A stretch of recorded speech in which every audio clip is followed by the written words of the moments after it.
Feeling seen and heard in our relationships is a fundamental human desire. It's super important.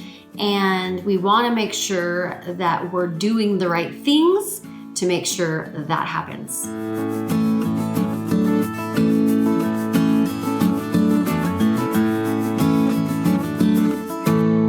I'm Stacy Rocklein, and I help people create deep, meaningful relationships and connections through healthy communication.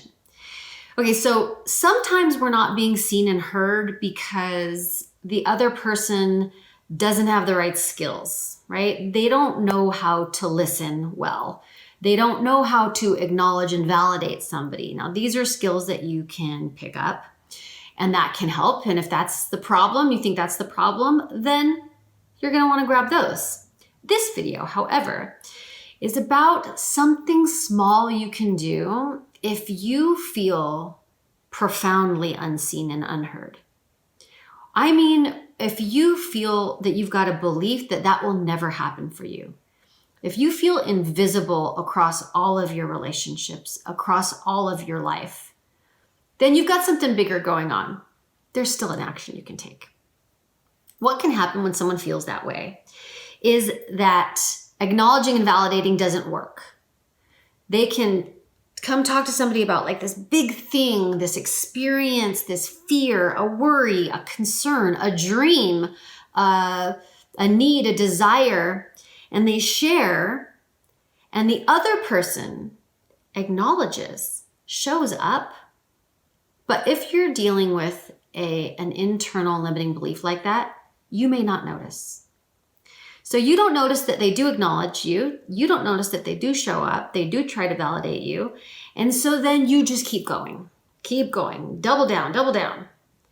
And that person who's trying to acknowledge you and validate you, because you haven't acknowledged them, they start to go, oh, well, I don't know how to help this person.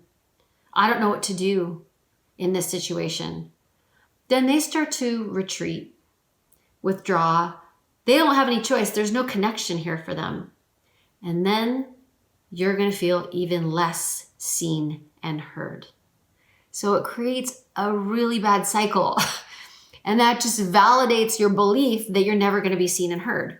So here's a very important thing to do. When you're sharing, right? You're sharing, pay attention to if the other person does say, oh, that sucks. Oh man, I've been there. When they are trying to see you, you have to see that. You have to say thank you. You have to say, I appreciate you acknowledging. I appreciate you listening. Because now you're creating a connection. Now they feel seen. And now you guys have something to work with. Now you can start this nice exchange where everybody has an experience of feeling seen and heard. It's good for the relationship. It's good for the other person. But the most important thing is that it disrupts your belief that you won't be seen and heard in your relationships. You can start to look for all the ways people are showing up. And when you begin to acknowledge those, you can't hold on to that belief. But as long as you operate from that belief system, you will continue to bat away any attempt to see you. You'll ignore it. You'll steamroll right through it and just keep hammering your issue. And watch as the people around you slowly retreat and you begin to really feel unseen and unheard. One super tiny action you can take. Look for the ways that people are trying to show up and acknowledge them, so that you give them the same thing that you want, which is to be seen and heard. We have a membership called Seen and Heard, which is all about relationship communication and things just like this. Little tips, tools, strategies, trainings to help you be a better communicator. Show up in a way in your relationships that will help you create those deep, meaningful connections that you desire, that every human desires. And our membership is open for registration, so you can learn more about that at the link.